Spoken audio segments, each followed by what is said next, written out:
안녕하세요. 책을 통해 건강한 삶의 변화를 기록하는 바디 르네상스입니다. 오늘 영상은 구독자님이 댓글로 남겨주신 고민으로 영상을 만들게 되었습니다.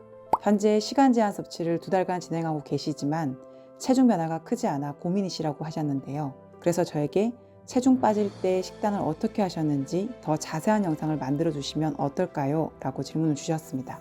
환자혁명 책을 통해 식단 변화를 시작하게 되면서 꼭 지키려고 했던 저희 집만의 주방 요리 수칙을 구독자님에게 알려드린다면 현재 고민이 조금 해결되지 않을까 해서 준비해 보았습니다. 저희 집 주방 요리 수칙은 총 4가지입니다. 첫 번째, 쌀밥 최소화하기. 두 번째, 가공식품 최소화하기. 세 번째, 냉장고는 30%만 채운다. 그리고 마지막은 구독자님도 하고 계시는 시간 제한 섭취입니다.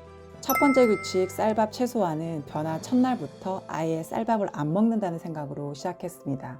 그렇게 해서 최초 일주일 정도는 쌀밥을 한 번도 먹지 않았던 것 같아요. 이렇게 할 수 있었던 이유는 책과 유튜브를 통해 알아본 결과 굳이 흰쌀밥을 먹지 않아도 괜찮다는 결론을 얻었기 때문입니다. 특히 고기 먹을 때는 밥을 함께 먹지 않는다는 수칙은 지금도 지키려고 합니다. 아주 드문 일이긴 하지만 육류를 먹을 때 밥을 소량 먹는 날도 있습니다. 이렇게 식사 조절이 어려울 때는 마음을 내려놓고 몸의 변화를 테스트한 날로 삼으면 됩니다. 살찔까봐 두려워하거나 스트레스를 받는 것은 오히려 다이어트에 도움이 안 되더라고요. 고기와 밥을 함께 먹으면 안 되는 이유에 대해서는 제가 이전 영상에서 자세히 말씀드렸으니 고정 댓글의 영상을 참고해주세요. 우선 첫 번째 규칙 쌀밥을 안 먹게 되면 생기는 좋은 점들을 말씀드려 보겠습니다. 쌀밥을 먹지 않으면 탄수화물로 인한 붓기도 많이 제거되고 밥을 먹고 난 뒤 힘들다, 피곤하다라는 느낌이 들지 않습니다. 그리고 특별한 노력 없이도 체중 변화가 쉽게 일어나는 놀라운 경험을 하게 되죠. 하지만 더 놀라운 것은 바로 냉장고 안의 변화입니다. 잠시 다른 얘기지만 요즘 제가 너무 흥미롭게 보고 있는 책이 있는데요. 냉장고 정리를 잘하는 사람이 살을 뺄 수 있는 확률도 더 높다는 근거를 보게 되었습니다. 무척 흥미롭죠? 이건 제가 다음 컨텐츠로 준비하고 있는데 곧 공개할게요. 촬영을 위한 화면 영상이 아닙니다. 구입한 재료로 음식을 만들고 또 재료가 떨어지면 다시 구입하고 이 패턴이 반복되면 자연히 냉장고가 이렇게 변하더라고요. 따로 냉장고 정리를 할 필요가 없게 되는 거죠. 밥을 안 먹는 것과 냉장고가 비는 것, 어떤 관계가 있는지 조금 더 설명을 하자면 이런 겁니다. 밥을 먹게 되면 밑반찬들을 만들어서 먹게 되겠죠. 그것도 일주일 정도는 걷더니 보관 가능한 저장 음식들이 꽤 많습니다. 이것만으로도 냉장고 안에 수납 공간이 복잡해지죠. 저희 집 냉장고 안에는 밑반찬이 없습니다. 그리고 두 번째 주방 요리 수칙은 얼마 전 겪은 아들의 밥상 차리기와 관련하여 이야기를 이어서 해보려고 합니다. 얼마 전 아들이 좋아하는 나물 반찬을 먹이기 위해 반찬 가게에서 몇 가지를 구입해 먹였습니다. 잊고 있다가 한참이 지난 뒤에야 냉장고에서 그 반찬통을 정리하게 되었는데요. 버리기 전에 일단 상했나 안 상했나 확인을 했습니다. 근데 놀랍게도 그 나물 반찬이 처음 사서 먹을 때와 똑같은 맛을 자랑하더라고요. 물론 재료가 신선해 오래 유지되는 것일 수도 있겠지만 아무튼 저는 그 결과를 확인한 뒤로는 가공식품 끊기를 정말 잘했다는 생각을 다시 한번 하게 되었습니다. 저희 집 두 번째 주방 요리 수칙은 바로 가공식품 최소화입니다. 여기서 가공식품이라 하면 대부분 냉동식품이나 라면, 반조리식품 등을 떠올리실 텐데요. 네, 그것은 당연히 가공식품입니다. 하지만 많은 분들이 식단 관리를 할 때 관가하고 있는 가공식품이 있는데요. 바로 시중에서 파는 각종 조미료들입니다.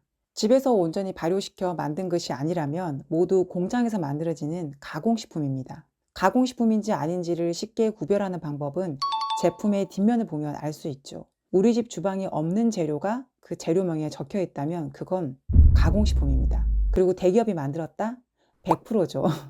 올 초 지인분이 건네신 여러 밑반찬이 들어온 적이 있었는데요. 저녁으로 남편과 함께 밥을 제외하고 주 메뉴와 밑반찬을 함께 먹고 잠들었습니다. 다음날 일어나 체중계에 올라서니 저는 1.5kg가 늘어 있더라고요. 얼굴도 쌀밥을 몇 그릇 먹고 잔 사람처럼 부어 있었습니다. 남편도 저 정도는 아니지만 역시 체중이 늘어 있었고요. 특히 저는 종아리가 많이 부어 있어서 다음날 기분이 굉장히 안 좋더라고요. 음식을 먹고 몸이 붓는 것을 좋아할 사람은 없을 거라고 생각합니다. 그래서 저는 누군가가 한식으로 차려진 상차림을 먹을 때마다 돈을 준다 해도 이제는 그 이전 식단으로 못 돌아갈 것 같습니다. 하지만 같은 쌀밥이라도 초밥은 적정량을 먹으면 얼굴이 붓지는 않더라고요. 아마도 초밥에는 식초가 들어가기 때문에 그렇지 않나 생각됩니다. 그래서 저는 요리를 할 때 주로 소금, 후추, 올리브 오일 정도의 양념을 사용합니다. 물론 가끔 외식 같은 느낌을 내기 위해 집에서 반미, 파스타 등을 가끔 해먹기도 합니다. 하지만 최대한 건강한 소스를 찾아서 먹으려고 하죠. 또 하나 음식을 먹을 때 중요한 건 어떤 음식이라도 다른 사람에겐 문제가 될 수 있지만 나에게는 괜찮은 음식일 수도 있습니다. 저에게 쌀밥은 소화에 문제가 있었지만 반미빵은 금방 소화되고 식후 컨디션도 좋았거든요. 파스타도 마찬가지고요. 그래서 이 둘은 외식하고 싶은 날 집에서 가끔 해 먹습니다. 이런 기준으로 만들어진 저희 집 식탁의 음식들은 주로 이런 모습입니다. 이전 영상에서도 말한 적이 있는데요. 한식도 결국 먹었던 메뉴들을 또 만들어 먹는 것이기 때문에 바뀐 식단이 보기에는 단조로워 보일 수 있지만 재료를 조금만 달리해도 새로운 음식이 될 수 있기 때문에 생각보다 메뉴가 지루하지 않습니다. 이렇게 먹다 보면 매콤하고 단 음식이 당길 것 같으시죠? 의외로 식단을 바꾸면 그런 음식들이 먹고 싶지 않게 됩니다. 저는 떡볶이를 자주 먹었던 사람 중 한 명인데요. 2년 동안 총 3번 먹은 것이 전부입니다. 그래도 가끔 매콤한 것이 먹고 싶을 때는 해물 삼겹탕에 고춧가루를 조금 풀어 먹는 정도면 충분하더라고요. 여기까지 보신 분들이라면 또 이런 궁금증이 생길 수 있을 것 같아요.